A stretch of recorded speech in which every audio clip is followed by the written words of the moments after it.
Hello everyone. Today we are going to discuss respiratory system in human beings. So before this topic, in fourth video already I have discussed about breathing and respiration, difference between aerobic and anaerobic respiration, and oxidation of glucose by various pathway. So what we are going to discuss today, that is respiratory system in human beings. Let's see. Human beings undergo aerobic respiration. Means, what is the means of aerobic respiration? The respiration which takes place in ample amount of oxygen is called aerobic respiration. Means, this respiration will be completed only in the presence of oxygen. Without oxygen, this won't be completed. Where lungs play a major role in the respiration, which is assisted by nostril, pharynx. Pharynx is also called throat, larynx, trachea, bronchus, bronchioles, and alveoli. So these are the organs that will help in breathing mechanisms. Now, if we are talking about what is breathing, so it's a procedure which involves itself during respiration. Respirations can't be completed without breathing, and it is a physical process which involves exchange of gases. So we have already discussed in breathing what happens. We inhale oxygen and exhale carbon dioxide. So now here we are going to discuss human respiratory system. In this, first of all, we will discuss the structure of lungs. So if we are seeing here, so at the top, what is present? This is larynx. Larynx is also called voice box, and two pair of vocal cords are present in larynx, and this will produce sounds. Now, here you are saying this pipe-like structures that is known as windpipe or trachea. In this pipe-like structure, here you are saying C-shaped cartilage rings is present. So what is the use of this C-shaped cartilage ring? Actually, this will not allow this tracheal wall to collapse if there is a less oxygen in it. First, this has to enter into the respective lungs. So this is single. So this will break into two parts, and when this trachea will break or divided into two parts, then this is known as bronchi, and singular is known as bronchus. So one of the bronchus that will enter into the left lung, another bronchus that will enter into the right lungs. If we are seeing here, this lungs is a conical shaped structure which is surrounded by two membrane, outer membrane as well as inner membrane, and in between outer and inner membrane, a fluid which is present, which is known as pleural fluid. So what is the role of this pleural fluid which is present in between of the pleura? Actually, this will just avoid the friction, and this will lubricate the membrane, and this will avoid the friction. So if we are talking about the bronchus, when this bronchus will enter into the lungs, again this will divided into the branch structure which is known as bronchioles, and at last we can say that this bronchioles will terminate into a sac-like structure which is known as alveoli. If we are talking about the size of the lungs, so we can see here, this left lung is comparatively smaller in size in comparison to the right lung. So why? Because in between, heart is accommodated, and that is slightly tilted towards the left lung. So the size of left lung is smaller in comparison to the right lungs.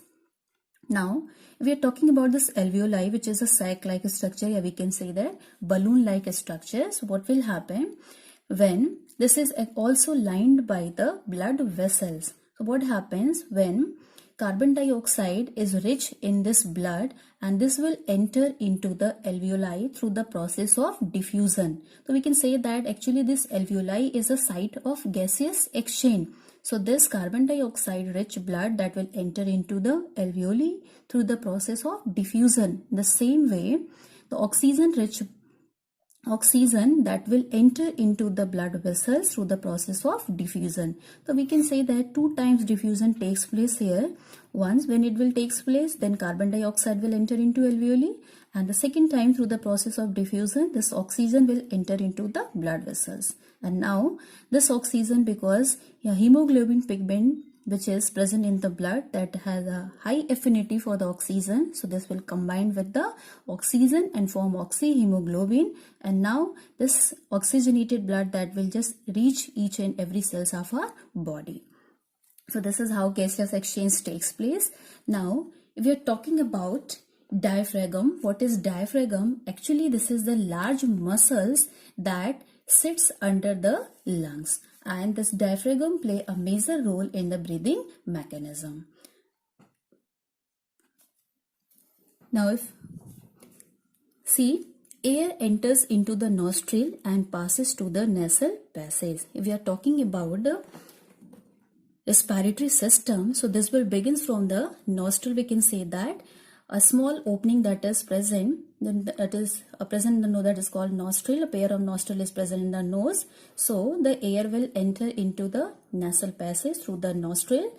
And here I have written this is the pharynx. Actually this pharynx is also known as throat, and this is a common passage for the food pipe as well as for the windpipe.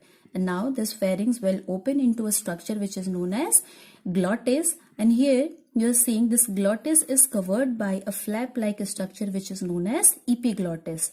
So what is the role of this epiglottis? Actually, during the swallowing, this epiglottis will cover the glottis, and this will check the entry of the food particle into the respiratory tube. After that, this glottis will just leads to the larynx, and this larynx will open into the trachea. This already I have discussed here. Now air enter into the nostril and passes to the nasal passage, where the hair present in it trap the dust particles and the bacteria. So in the nasal passage, what is present? Hairs are present, and now this will trap the dust particles as well as the bacteria, so that the clean air that can just enter into the nasal passage. Now one more thing is present in the nostril, that is mucus. This will makes the air moist. After that, air moves into the trachea, which is known as windpipe.